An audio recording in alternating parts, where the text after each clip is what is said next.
커피 문화를 사역에 접목시켜 전도의 기회를 마련하는 카페 문화 사역 세미나가 열렸습니다. 참석자들은 카페 사역을 통해 침체된 교회 성장의 물꼬가 트이길 희망했습니다. 22년 전 쿠바 한인 독립운동가에게 처음으로 훈장이 추서된 이후 한국 정부는 꾸준히 독립유공자 발굴에 나서고 있습니다. 당시 쿠바 한인들은 대한인국민회를 자체적으로 결성해 일제에 저항하며 임시정부에 독립자금을 전달하기도 했습니다. 오는 11일 한미 정상회담이 예정된 가운데 포스트 하노이 움직임에 시동이 걸릴 것으로 보입니다. 비핵화와 제재를 놓고 대화와 대치의 갈림길에 있는 한반도 정세에 변화를 가져올 수 있을지 관심이 모아지고 있습니다. 여러분 안녕하십니까? C채널 매거진 굿데이 첫 소식입니다. 경기 불황 속에도 커피 전문점의 수는 우후죽순으로 늘어나고 있습니다. 전문가들은 카페 특유의 편안한 분위기를 카페 성공의 배경으로 꼽았는데요. 나날이 성장하는 카페 문화를 교회 사역에 접목시키기 위한 세미나가 개최됐습니다. 변현준 기자가 보도합니다. 전국 카페의 수는 지난해 기준 7만 8천여 곳. 주변에서 흔히 볼 수 있는 치킨집이나 편의점보다도 많은 개수입니다. 농림축산식품부 발표를 보면 우리나라 성인 1인당 연간 커피 소비량은 400여 잔. 1인당 하루 한 잔 이상의 커피를 섭취하는 것으로 알려진 상황에서 커피를 통한 문화 선교의 길을 모색하고자 카페 플랫폼 세미나가 개최됐습니다. 세미나를 주관한 국민미션의 김동민 대표는 카페 사역을 통해 침체된 교회 성장에 물꼬가 트이길 희망한다고 말했습니다. 커피라는 트렌드를 가지고 한국 교회 정말 이렇게 지금 침체되어 있는 교회 성장과 부흥에 카페 플랫폼을 통해서 많은 교회들이 성장하고 또 많은 지역들을 섬길 수 있는 그런 전도의 접촉점이 될 줄 믿습니다. 네. 저희 사역이 디딤돌이 돼서 아름다운 성장과 발전이 되기를 소망합니다. 세미나에서 행복한 커피 전도라는 주제로 강연을 전한 이재훈 군남교회 담임 목사는 교회의 카페들은 비신도와 신도가 함께 모이는 사랑방이 돼야 한다고 당부했습니다. 그래서 믿는 사람뿐만 아니라 안 믿는 사람도 함께 교제할 수 있는 사랑방. 손님들을 맞이하고 또 함께 이야기하고 나누고 손님을 대접하던 그런 공간. 그런 공간이 교회에도 있어야 되는 줄로 믿습니다. 교회라는 그런 문화들을 자연스럽게 나눌 수 있는 그런 공간. 커피 문화, 카페가 필요하더라는 것이죠. 이어 이 목사는 실제 카페 사역이 전도로 이어지는 경험을 했다고 밝혔습니다. 카페가 있어서 지역분들이 교회에 오는데 어려움이 없이 교회 문턱이 낮아져서 너무나도 좋고요. 그리고 카페를 통해서 많은 사람들이 교제할 수 있고 또 찾아오신 그분들에게 맛있는 커피와 또 맛있는 디저트를 대접함으로 인해서 그분들이 교회에 대한 좋은 인상을 받게 됐고요. 그런 분들이 또 전도로 이어지게 되었습니다. 카페 사역을 배우기 위해 멀리 전북 익산에서 찾아온 목회자도 있습니다. 이 카페 사역이 교회 성장에 어떻게 도움이 되는지 또 다른 목회와 접목을 하고 싶어서 배우고 싶어서 여기까지 왔습니다. 좀 더 지역사회와 많이 소통하는 방법을 좀 배우고 싶습니다. 참석자들은 커피 문화를 사역에 접목시켜 전도의 창구로 만들어 나가자고 입을 모았습니다. C채널 뉴스 변현준입니다. 교회에 여성 신도들은 많지만 정작 지도자 역할을 수행하는 여성은 많지 않습니다. 한국기독교장로회 총회 양성평등위원회는 남성과 여성이 함께 교회와 교단 안에서 어우러져 더욱 평화롭고 평등한 공동체를 만들고자 노력하고 있습니다. 조홍현 기자가 보도합니다. 교단 여성들의 지도력 확대와 교회의 양성평등화를 실현하기 위한 연구와 정책 수립을 위해 2007년 처음으로 한국기독교장로회 총회 양성평등위원회가 설립됐습니다. 교단의 평등적, 평화적 변화를 위한 12년의 노력. 하지만 아직 진정한 양성평등 실현과 성폭력 근절을 위해서는 넘어야 할 산이 많습니다. 이혜진 양성평등위원장은 오랜 기간 정치를 비롯한 사회 공적 영역을 남성들만이 점유해온 이유로 여성이 설 자리는 교회에서도 부족한 상황이라고 밝혔습니다. 이 위원장은 양성평등위원회가 교단 안에서 여성의 역할이 더욱 확대될 수 있도록 지속적인 목소리를 낼 것이라고 강조했습니다. 여성과 청년들에게 교육의 기회를 교단에서 제도적으로 여성들에게 교육의 기회를 좀 많이 주고요. 그거에 따라서 이제 젊은 여성들이 올 때 육아나 이런 문제도 좀 교육의 주체들이 해결할 수 있었으면 좋겠다 하는 겁니다. 그래서 그것을 우리가 이제 성인지적인 예산이라고 하는데 그런 것들이 좀 논의되고 실행되었으면 좋겠다. 한국 기독교 장로회는 최근 한국 교회 내에서도 심심치 않게 벌어지고 있는 성폭력 사건을 이제는 뿌리 뽑기 위해 노력하고 있습니다. 성폭력에 대한 후속 조치가 제대로 되어 있지 못한 실태. 대다수 교회 내 성폭력의 가해자들이 교회의 지도자들인 만큼 피해자의 상황을 알리기가 쉽지 않습니다. 교회 안에서 벌어지는 안타까운 문제를 이제는 덮어두려만 하지 말고 피해를 당한 교우를 먼저 생각해 철저한 보호책이 마련되어야 한다는 주장이 이어지고 있습니다. 교회 안의 인권이라든가 또 여성의 어떤 처우 문제라든가 여성 인권의 문제라든가 또 요즘 이제 부각되고 있는 성폭력의 문제라든가 이런 차별적 요소들 그리고 가부장적 요소들이 우리에게 좀 이제는 좀 낡은 시대의 유물이기 때문에 이런 것들을 극복해 나가서 시대에 맞는 평등한 그런 공동체를 만들어 보자라고 하는 취지가 굉장히 강합니다. 남성과 여성 총대가 어우러져 교단에 나아갈 길을 함께 모색하는 그 날이 오기까지 교회의 여성 지도자와 성도들이 더욱 안전하고 평화적인 분위기 안에서 신앙생활을 이어갈 수 있도록 양성평등위원회의 활동은 오늘도 계속되고 있습니다. C채널 뉴스 조홍현입니다. C채널 방송과 월드비전 세계로 금난교회가 지난 29일 서울 강동구 C채널 방송에서 희망터치 캠페인 협약식을 개최했습니다. 세 기관은 오는 5월 남아메리카 과테말라 어린이와 지역사회를 위한 공동 프로그램 제작을 위해서 협력하기로 했습니다. 지구촌교회 청빙위원회가 제3대 담임 목사 청빙 대상자로 타코마 제일침례교회 최성은 목사를 최종 결정했습니다. 최 목사는 한국 침례신학대학과 미국 루이빌 켄터키에 있는 남침례 신학대학원에서 목회학 석사와 박사학위를 받았습니다. 이어 한국 수원중앙침례교회 부목사를 역임하다 지난 1995년 미국으로 건너가 한인교회를 섬겨왔습니다. 오는 4월 7일 개최되는 지구촌교회 임시재직회와 임시사무총회에서 최 목사에 대한 청빙이 최종 결정됩니다.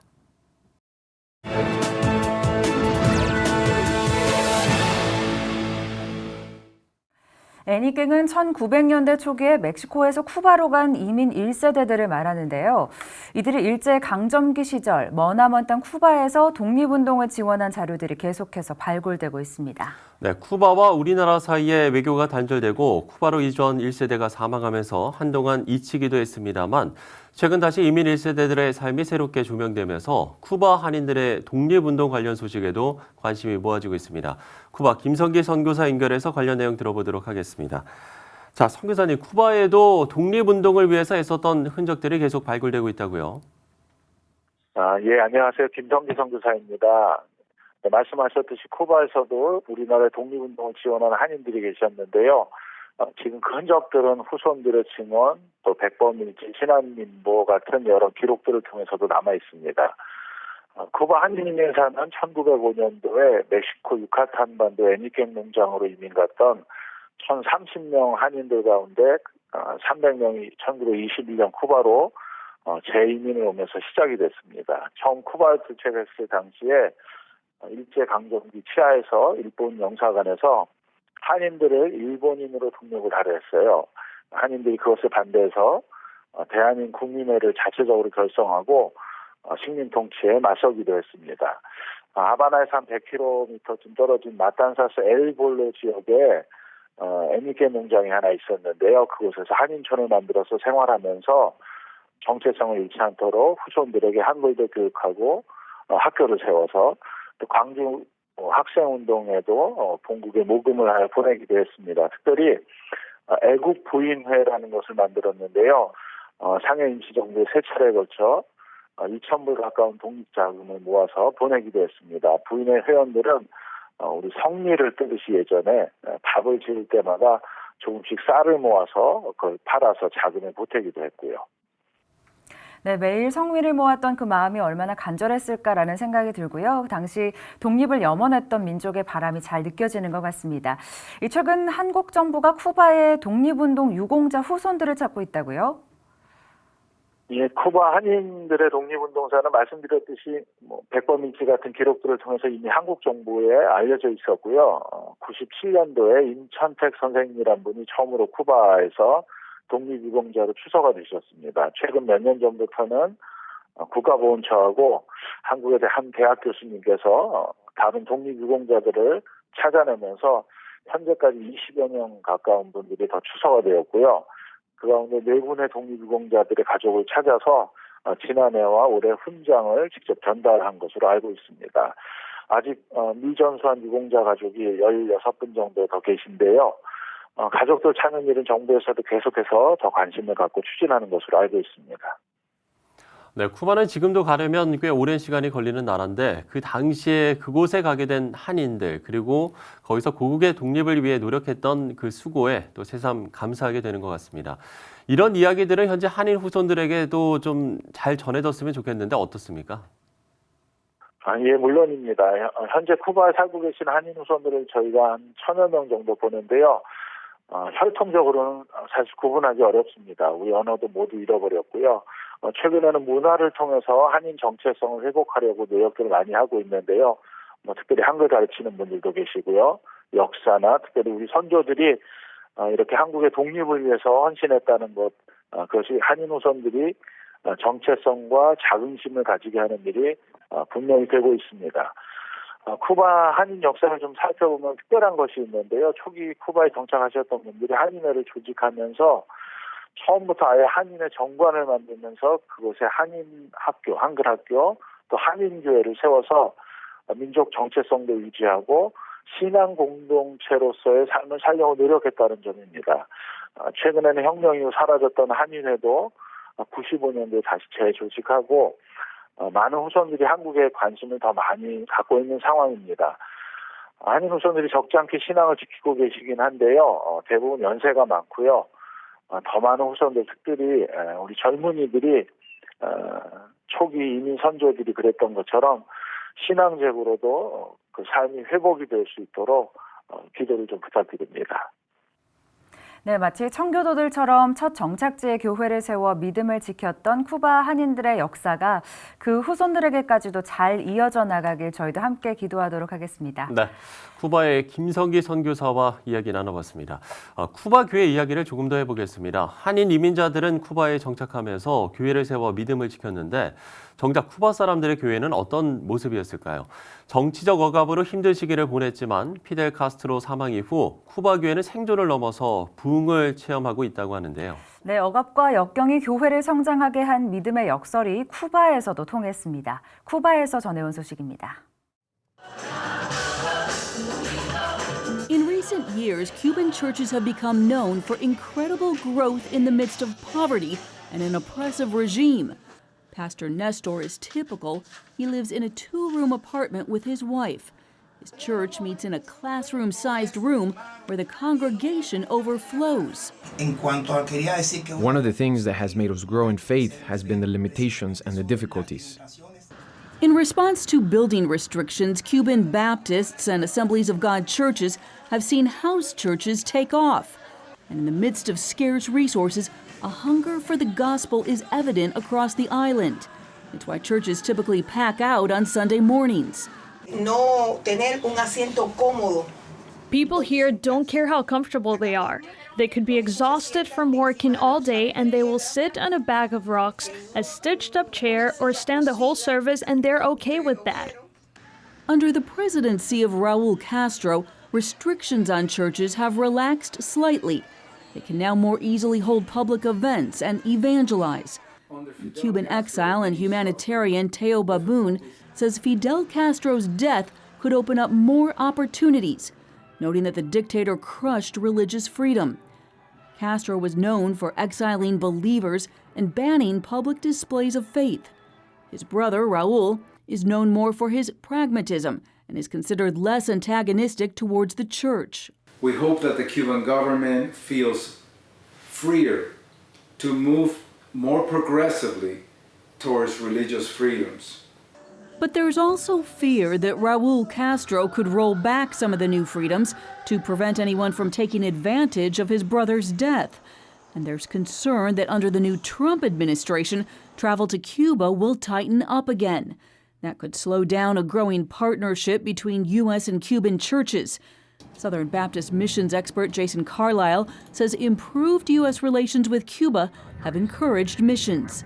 Any leader who's excited, who's trying to find where to be involved in the world or how to take his church to an exciting piece of Christianity, they think of Cuba.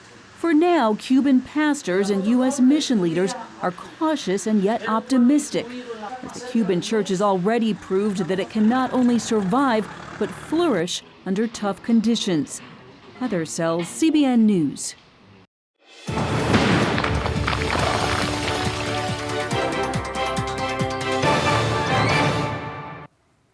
네, 한 주간의 북한과 통일 관련 소식으로 함께합니다. 고려대학교 남성욱 교수 나오셨습니다. 교수님 안녕하세요. 네, 안녕하십니까.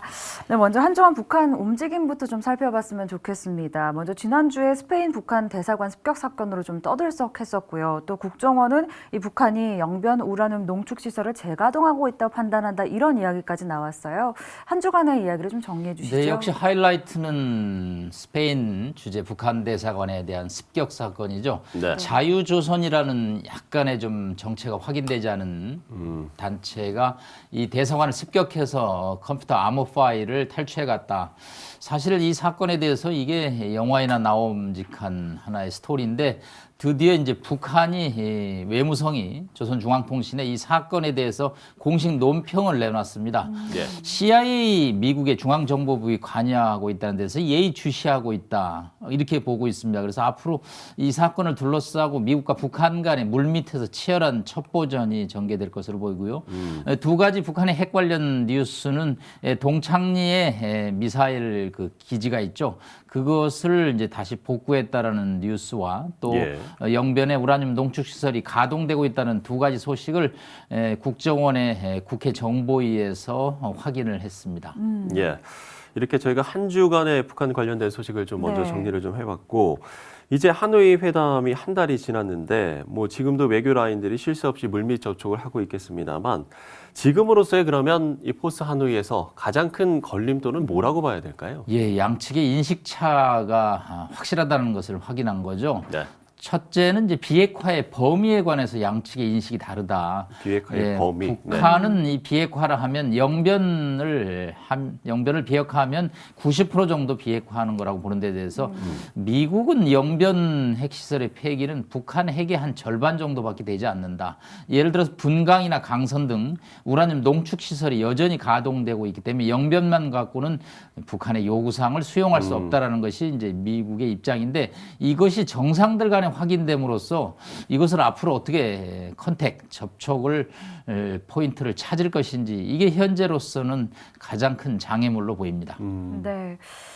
그리고 한미 정상회담이 열흘 앞으로 다가왔습니다. 4월 11일로 이야기가 되고 있는데요. 좀 포스트 하노이에 대한 좀 논의가 구체적으로 나올까요? 네, 우리 정부의 이제 강력한 희망과 미국의 어떤 여러 가지 의견이 이제 조율됨으로써 4월 10일, 11일 1박 2일 워싱턴 한미 정상회담이 결정이 됐습니다.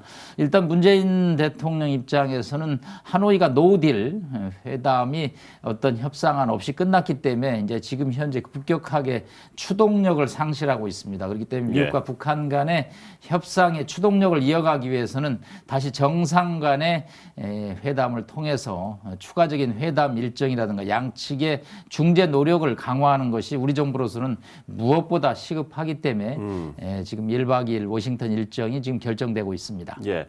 그래서 우리 청와대에서 굿 이너프 딜이라고 이야기가 나오더라고요.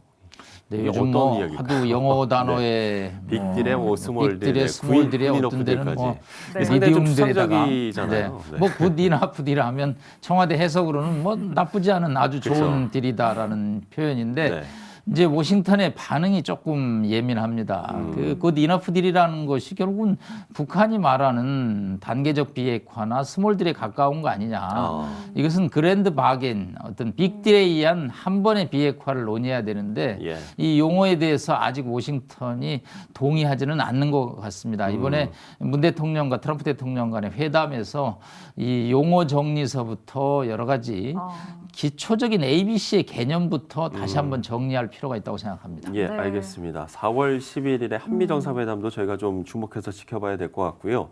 그동안 진행되어 왔던 남북 공동사업 얘기도 좀 해보겠습니다. 현재 좀 어떤 상황인가요? 네, 9.19 평양 공동선언에서 한 13가지 정도의 남북 협력 사업이 있었습니다. 예, 가장 이제 핵심적인 것이 역시 남북 유해 발굴 공동사업이죠.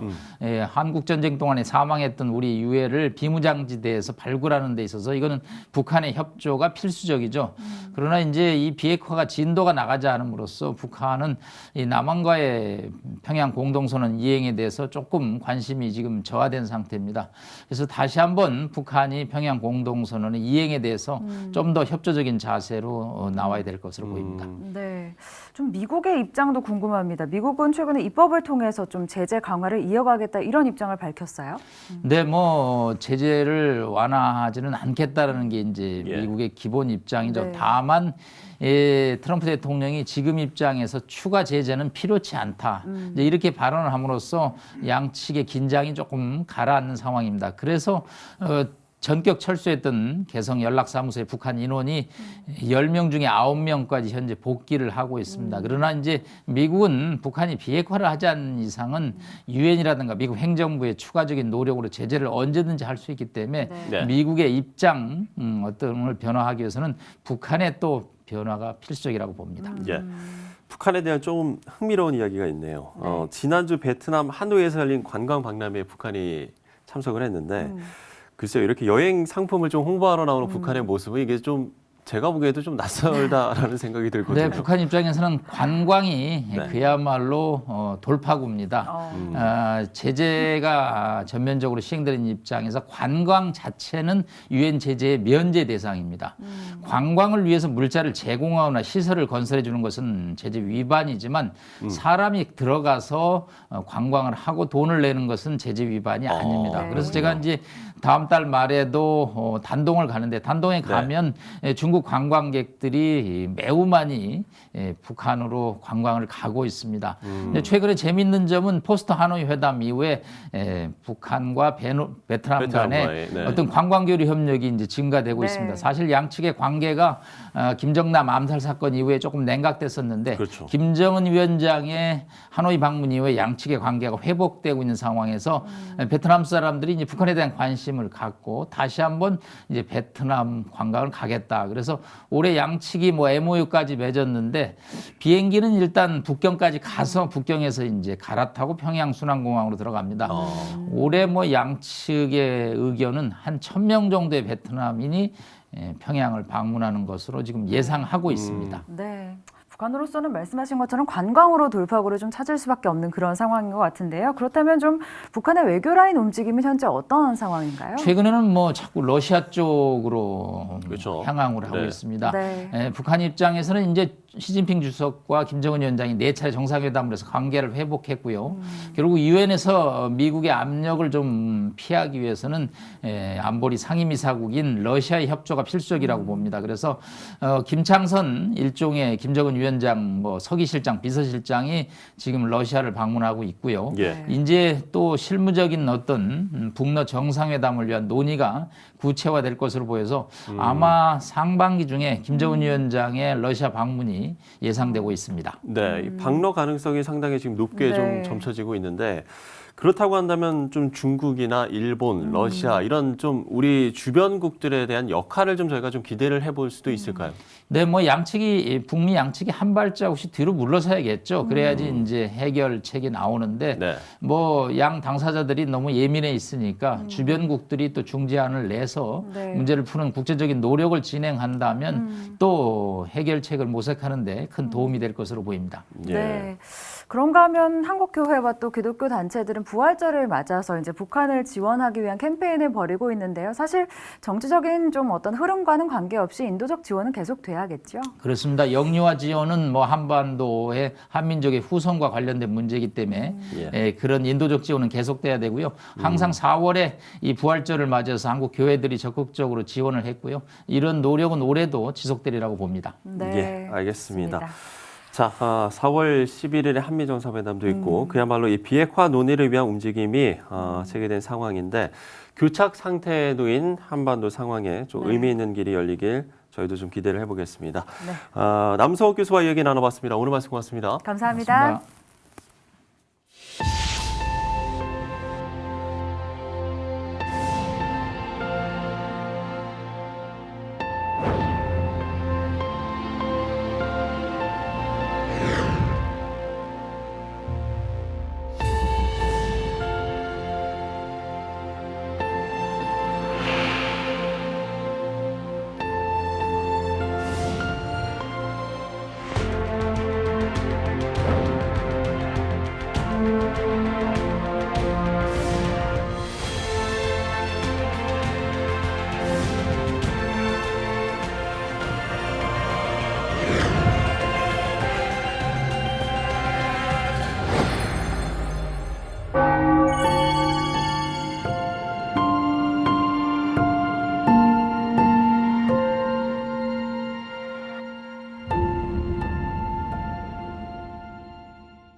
네, 연속 기획으로 만나봅니다. 대한민국 임시정부 수립 100주년 그 역사 속으로 오늘은 대한민국 임시정부의 의정원 의장을 지낸 손정도 목사의 발자취를 따라가 보려고 합니다.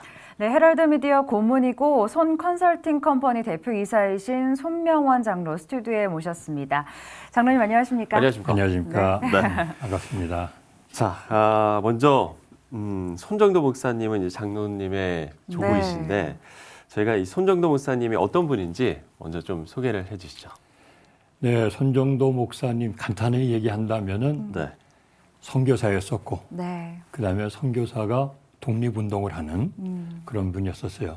처음에 이제 학교를 마치고는 선교사로 중국을 갔다가 중국에서 러시아까지 다니면서 대한민국 동포들이 얼마나 어려운 생활을 하는지 어떻게 보면 식민지에서 노예 생활을 하는데 노예 생활하는 걸 보고 해방을 시켜야 되겠다 하는 게 마음에 꼭 잡혀서 결국 가서는 젊은 나이지만은 그때부터 독립정신이 자리 잡은 거 아닌가 생각을 해봅니다. 그래서 나중에 이제 선교사를 그만두고 들어와서는 그 정동교회 또 동대문교회 목사님을 하시고 하시면서 정동교회에서는 유관순 열사가 나왔고 그다음에 동대문교회에서는 김옥진 김선옥 그 열사 의사가 나왔습니다. 그래서 이제 그런 걸 통해서 봐도 손정도 목사님의 설교라는 거는 그냥 하나님 사랑의 나라 사랑의 민족 사랑, 결국 가서는 독립운동하고 연결이 돼 있는 그런 생각을 하지 않으셨나 생각을 해봅니다. 네, 좋습니다. 손정도 목사님에 대해서 보니까 1923년까지 또 상해 임시정부 의장직을 또 수행하셨다고 저희가 앞에서도 좀 소개를 해드렸는데요. 어떻게 좀 임시정부 활동을 시작하게 되셨을까요? 1915년에 정동교회 목사님으로 오시면서 그때 고종 황제가 근처에 있는 개인 사택을 다 철거를 했어요. 근데 정동교회 목사님 사택만은 그대로 놔뒀었어요. 그래서 고종 황제가 주로 가끔가다 이 손정도 목사님, 현순 목사님하고 만날 수 있는 기회가 있었습니다.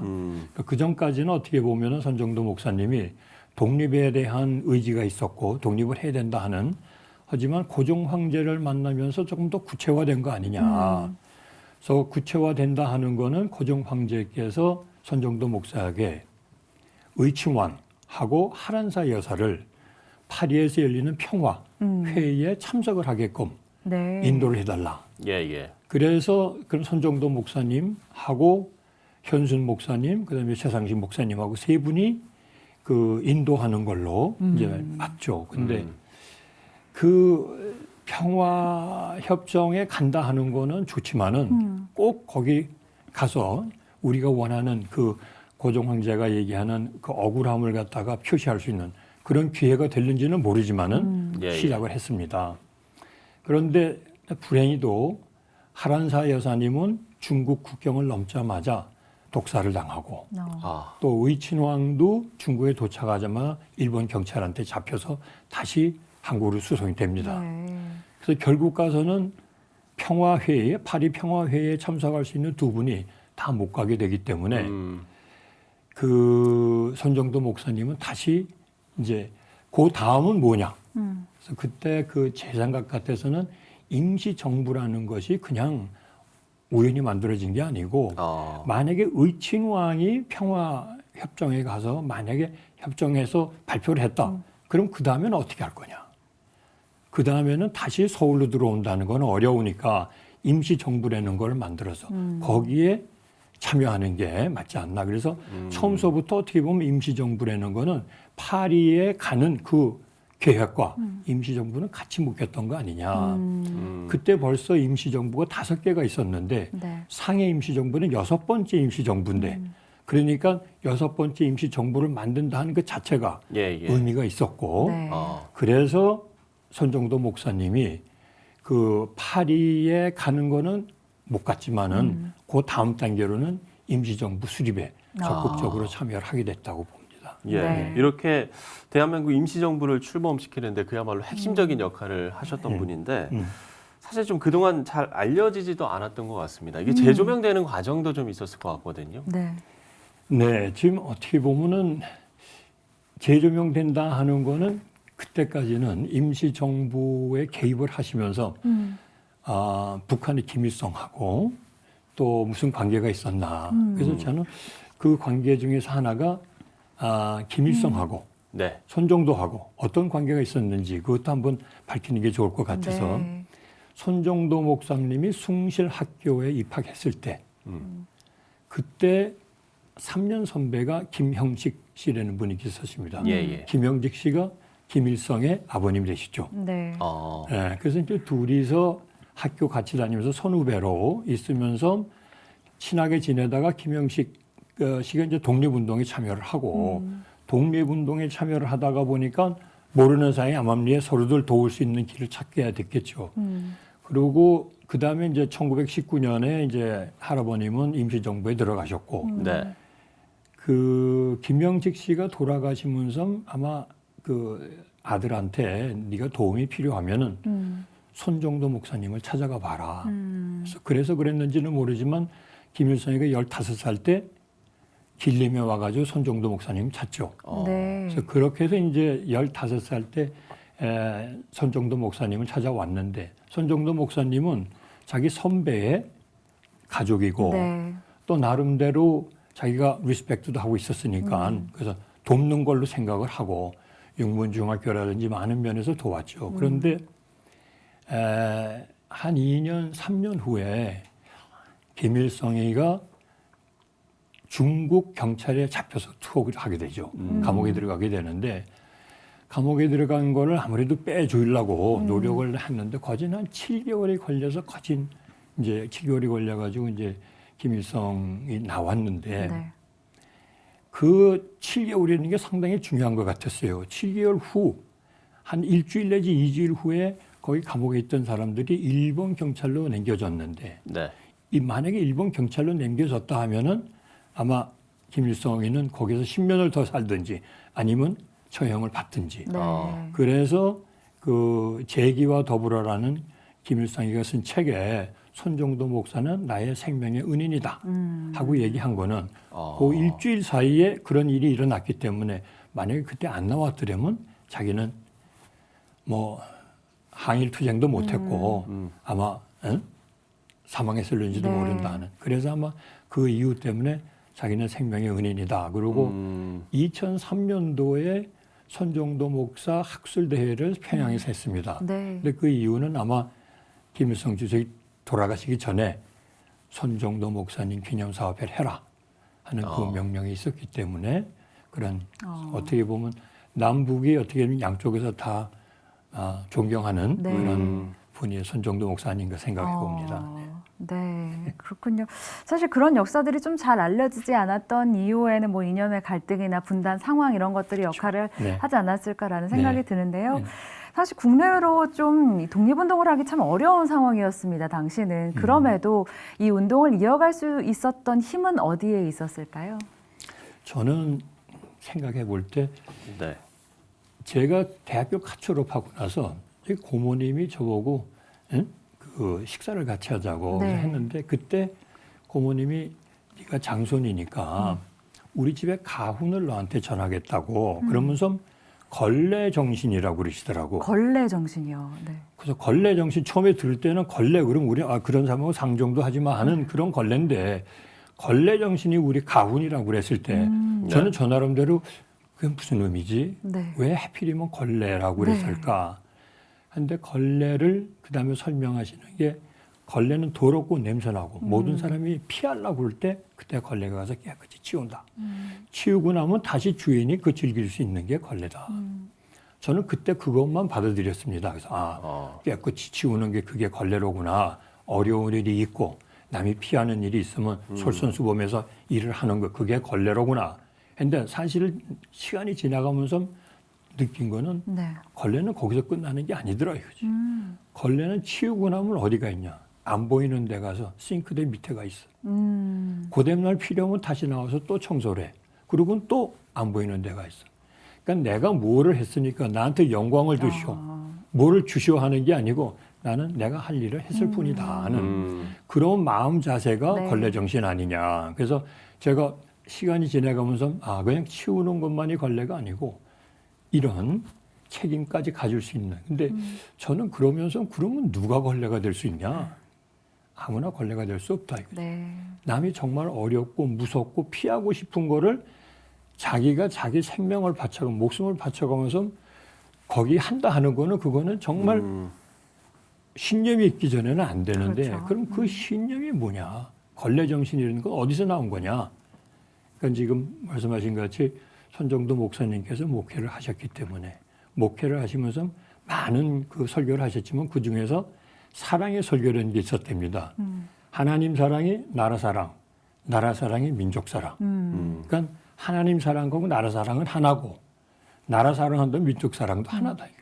그러니까 결국 가서는 손정도 목사님은 결국 가서는 하나님을 사랑하고 내 민족을 내 몸같이 사랑하니까 목숨을 바쳐도 된다. 그러니까 독립운동에 적극적으로 개입한 거 아니냐. 그런 생각이 듭니다. 예, 이렇게 독립운동의 원동력까지 저희가 좀 들어봤습니다.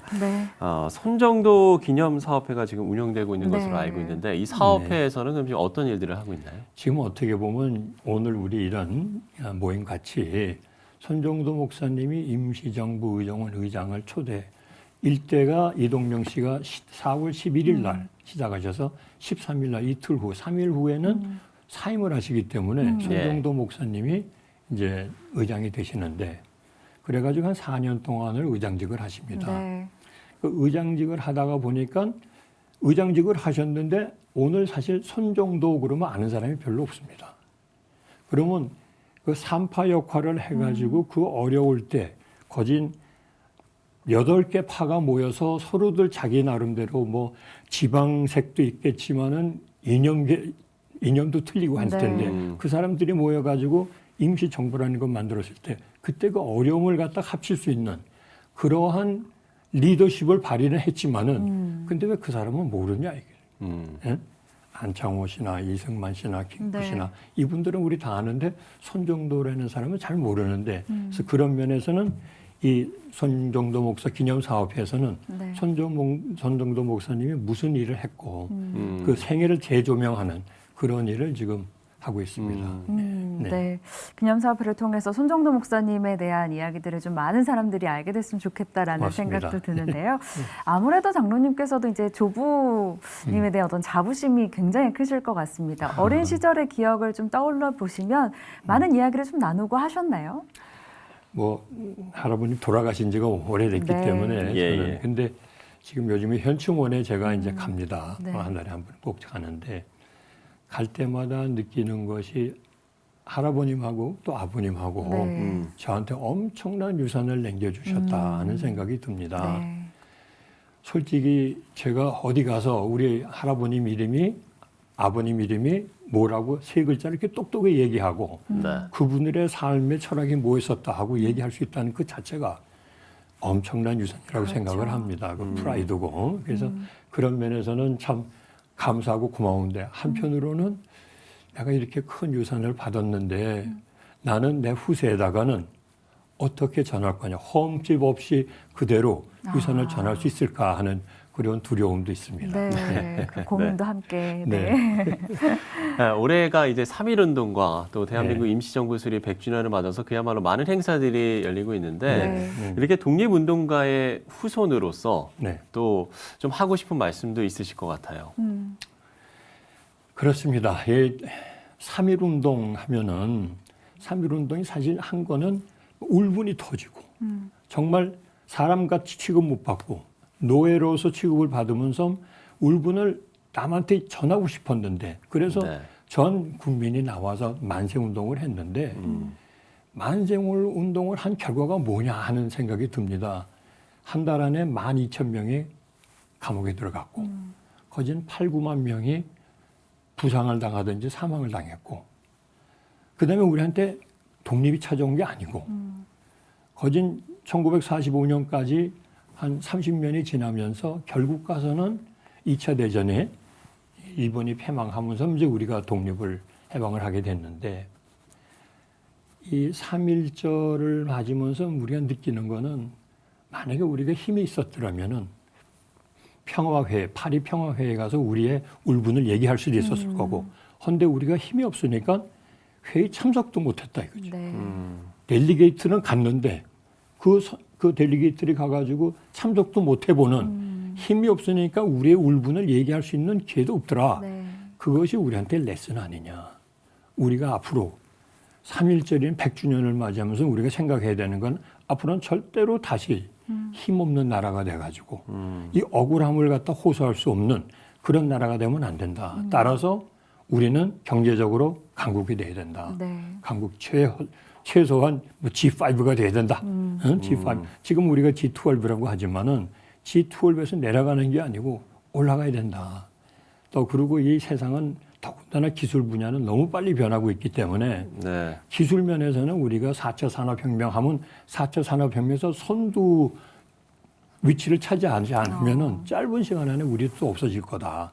그래서 그런 면에서는 젊은 사람들한테 요구하고 싶은 거는 꼭 우리가 경제 강국이 될 수 있도록 기술 면에서 앞장서는 그런 사람들이 되기를 바란다는 걸 부탁하고 싶습니다. 알겠습니다. 그야말로 뭐 좀 역사의 한 장면을 저희가 다시 한번 좀 보게 되는 것 같은데 하나님의 사랑과 또 나라 사랑을 위해서 그야말로 헌신과 노력을 하셨던 분들의 이야기를 좀 저희가 다시 한번 좀 느끼는 그런 시간이었던 것 같습니다. 장로님 오늘 말씀은 여기서 좀 마무리 짓도록 하겠습니다. 오늘 말씀 고맙습니다. 감사합니다. 고맙습니다.